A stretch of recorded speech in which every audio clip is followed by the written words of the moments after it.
Just don't talk to me now. That's what Oscar Piastri said to his own race engineer, seconds after a backmarker cost him the lead of a Grand Prix he'd controlled for half its distance, not to Sainz directly, to his own team. And when his boss was asked about it afterward, he didn't defend the anger. He explained it away. Keep that distinction in mind. It comes back. Piastri's afternoon in Budapest started about as well as a Grand Prix can start. From third on the grid, he blitzed past Charles Leclerc and pole sitter Lando Norris in the opening corners to take the lead outright by the end of lap 1. He held that position through the first half of the race, building what looked like a genuinely comfortable cushion, in position to deliver McLaren's first win of the season. If you want the stories the paddock doesn't put in the press releases, subscribe right now and drop a comment telling me which country you're watching from. Because how you read what happens next probably depends on whether you've ever watched your own race unravel through nobody's fault of your own. Here's where it turns. As the lead McLaren on track, Piastri got the preferential pit strategy. He pitted first, the standard order of operations for whoever's out front. What he pitted into was a stretch of lap traffic, cars fighting their own battles further down the order, in a race where the automatic blue flag warning system had failed earlier that day. Piastri came out of the pits directly into that mess, and while working his way through it, made contact with Carlos Sainz's Williams at turn 2. Was this simply bad luck? A driver stuck in traffic he had no way of predicting? Or was it a genuine failure on Sainz's part to react to a faster car approaching? The stewards eventually ruled Sainz wholly responsible for the collision. But the fact remains, the contact only happened because Piastri was pitting into traffic in the first place, on a strategy call his own team had made. Here's the moment that actually matters for this story. Piastri's race engineer, Tom Stollard, told him over the radio, "Oscar, that's Sainz, that's cost us that." Piastri's reply wasn't measured. "Oh mate, just don't talk to me now. Nice of you guys to factor that one in, by the way, thanks." Moments later, still fighting to get past the Williams, he went further. "Get out of the way, you idiot." This is not a driver venting quietly to himself. This is live team radio, broadcast in near real time. A driver openly furious, not just at a rival, but at his own pit wall, for what he clearly felt was a failure to anticipate the traffic he'd be pitting into. Meanwhile, the situation that gave Piastri's anger, its real teeth, was unfolding a lap ahead. Lando Norris, still on track, was demanding his own pit wall keep him out longer, insisting he was faster than his teammate and shouldn't have to sit behind him. McLaren pitted Piastri, left Norris out, and Norris emerged net ahead once the sequence settled. He never gave the position back. So by the time Piastri crossed the line, eventually retiring altogether with a gearbox failure 15 laps from the flag, the story wasn't simply driver hits backmarker. It was a driver who led half a Grand Prix, got put into traffic by his own team's timing, got hit as a direct consequence, watched his teammate benefit from the exact sequence that cost him position, and said so immediately in language that doesn't survive broadcast standards uncut. And if you're not subscribed yet, this is exactly the kind of story you'll want to be here for. Because when a driver's own team radio becomes the headline instead of the incident itself, that's usually not where the story ends. Here's where the credential stacking matters. Because what Andrea Stella said next isn't a rival speculating from another garage. This is the man who runs the team, who has direct access to the race trace, the pit wall audio, and both drivers' full accounts, being asked directly to explain both the collision and his own driver's fury.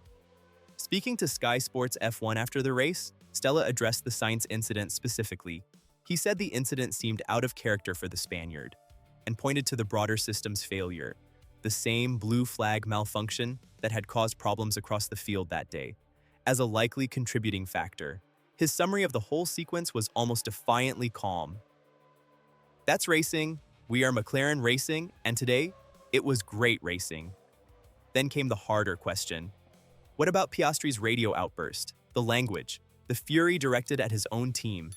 Stella, asked for comment by motorsport.com, didn't defend the anger, he reframed it. Immediately after the race, Oscar clarified that his comment was a comment in anger. Stella said, "There were a couple of unfortunate episodes. I think Oscar understood it immediately. Read that carefully because it's doing something specific." Stella isn't saying Piastri was wrong to be furious. He isn't saying Piastri was right either. He's filing the entire outburst under anger. a temporary emotional state that dissolves once the driver calms down and understands, which quietly closes the case without anyone at McLaren having to admit the strategy call itself might have been the actual problem. Was Piastri's anger really just heat of the moment noise? Or was it a driver correctly identifying that his own team had put him at risk? Did Stella genuinely believe the incident was simply bad luck? Or was "that's racing" the easiest way to avoid a harder conversation about whether Piastri deserved better protection from his own pit wall? Nothing in Stella's comments settles that. What we do have is a chief choosing calm, procedural language for an incident that his own driver described, in the moment, as something closer to sabotage. Here's the comparison that actually puts this in perspective. Because a chief calling an incident just racing is on its own an unremarkable thing for a team boss to say. What makes it worth a second look is what Stella said about the strategy sequence itself, when pushed further by Sky Sports. If you look at the race trace, you will see that when Hamilton pits, he is in condition to undercut the two McLarens, so we needed to respond, Stella explained. It was either Oscar or Lando. Oscar was in the lead, and we thought that he was the right car to stop for that. That's a team principle justifying, with genuine strategic logic, exactly the call that put Piastri into the traffic that produced the collision. Stella isn't hiding from the decision, he's defending it as correct. Which means the sequence of events goes: McLaren makes a defensible strategic call, that call puts Piastri directly into a traffic situation, that traffic situation produces a collision, Piastri erupts in fury at his own team over radio, and Stella's public response covers three separate things. The strategy was right, the collision was bad luck, and the anger was just heat of the moment. Every piece, taken alone, sounds reasonable. Stacked together, it adds up to a chief who has an explanation for literally everything that went wrong, and none of those explanations require McLaren to change anything. What was Piastri actually supposed to do in that moment? Swallow the frustration and stay silent on a radio channel that's broadcast live to millions, even as he watched his own strategy call put him in the exact position that cost him the race? Or say what he actually felt in real time and let his own team characterize it afterward as anger that needed clarifying? He chose honesty over image management. Stella's response chose the opposite. Let's put a number on what this actually cost, because unlucky situation undersells it considerably. Piastri was leading a Formula One Grand Prix for roughly half its distance. The collision and subsequent traffic delay were enough to hand Norris a net lead he never relinquished. Norris eventually crossed the line 15 seconds clear of Max Verstappen, meaning the margin McLaren built once Piastri lost the lead was not marginal. It was commanding, and Piastri never got the chance to fight back for it on merit, because his gearbox failed with 14 laps still remaining. 3 weeks before any of this, Piastri had quietly said he felt he was driving better across this stretch of the season than he had to the same point a year earlier, back when he was in a genuine title fight with the same teammate. That's a driver who believes his level hasn't dropped. What changed in Hungary wasn't his pace. It was a strategic sequence, defended after the fact as sound, that happened to put him in exactly the wrong place at exactly the wrong moment. The honest steelman deserves real weight here, because Stella's position isn't indefensible. The blue flag system genuinely had failed that day. That's documented, not speculation. Sainz genuinely may not have had a clear warning that a faster car was approaching.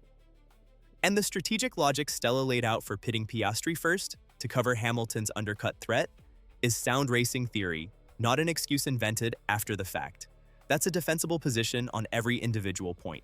It is also not the position that fully explains why Norris, on the other side of the same sequence, walked away with a maiden win of the season, while Piastri walked away, calling his own team something close to furious over open radio. If the traffic really was pure bad luck distributed randomly, it happened to land on exactly the driver who wasn't given the alternative strategy that worked out. Do I know whether McLaren could have anticipated the traffic Piastri pitted into? Not with certainty. A virtual safety car earlier in the race, triggered by Piastri's own retirement scenario later, adds genuine chaos to any strategist's planning that day. It's not proven that McLaren should have seen this coming, but it's exactly the question anyone who heard Piastri's fury is entitled to ask before accepting "that's racing" as the full explanation. Zoom out from this one Sunday, because this isn't really about one collision. This is a team with two drivers still capable of racing each other for position in a season where the championship picture has settled firmly around Norris rather than an open fight between the two of them. When a strategic call only fully benefits one driver and the other erupts in anger as a direct result, the team's job afterward is to explain why the call was sound. Stella did exactly that, smoothly, procedurally, and without ever conceding that the driver who lost out might have a legitimate grievance beyond simple bad luck. So tell me, was Piastri right to call it out loud on live radio? Or should he have kept that fury off the airwaves and handled it privately with his own team afterward? There's no comfortable answer here. Pick one and tell me in the comments which side of that you land on. Zandvoort and Monza are next after the summer break, two circuits where McLaren will likely have both drivers fighting for position again, and where the exact same kind of strategic dilemma could resurface. Whether the next call gets defended the same way or handled differently after what happened in Hungary will tell us whether this was a one-off unlucky sequence or simply how this team operates when only one driver can win a given strategic gamble. This story is not over, and when these two drivers need the same call again, you'll want to already have this file open. Until the next one.